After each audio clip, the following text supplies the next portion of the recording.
ಇನ್ನು ಕೇಂದ್ರ ಸರ್ಕಾರ ತೆರಿಗೆ ವಿಚಾರದಲ್ಲಿ ಅನ್ಯಾಯ ವಿಚಾರವಾಗಿ ಕೂಡ ಯತೀಂದ್ರ ಸಿದ್ದರಾಮಯ್ಯ ಅವರು ಕೂಡ ಮಾತನಾಡಿದರು.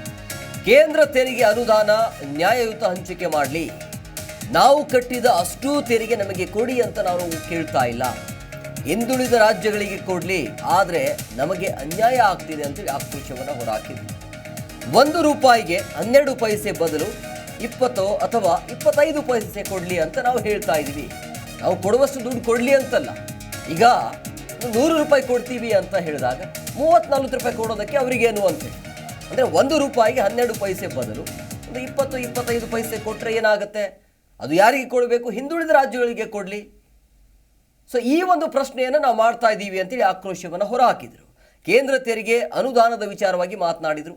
ಈ ತೆರಿಗೆಯ ವಿಚಾರದಲ್ಲಿ ನಮಗೆ ಸರಿಯಾದ ರೀತಿಯಲ್ಲಿ ನ್ಯಾಯ ಸಿಗ್ತಾ ಇಲ್ಲ ಅಂತೇಳಿ, ನಾವು ಕಟ್ಟಿರುವಂಥ ಅಷ್ಟು ತೆರಿಗೆ ನಮಗೆ ಕೊಡಿ ಅಂತ ನಾವು ಕೇಳ್ತಾ ಇಲ್ಲ, ಹಿಂದುಳಿದಿರುವಂಥ ರಾಜ್ಯಗಳಿಗೆ ಕೊಡಬೇಕಾಗತ್ತೆ, ಆದರೆ ನಮಗೆ ಇದು ಅನ್ಯಾಯ ಆಗ್ತಿದೆ ಅಂಥೇಳಿ.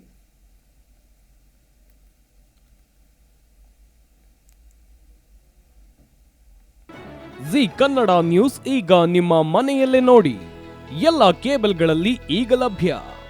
ಸನ್ Direct 292, Jio TV 1334, U digital 162, SITI cable 51, GTPL 17, Abhishek cables 821, Rockline telecommunication 51, Shri Basaveshwara number 60, Vinayaka digital number 53, in digital number 896ರಲ್ಲಿ ನಿಮ್ಮಿಸ್ತದ ಜಿ ಕನ್ನಡ ನ್ಯೂಸ್ ನೋಡಿ ಆನಂದಿಸಿ.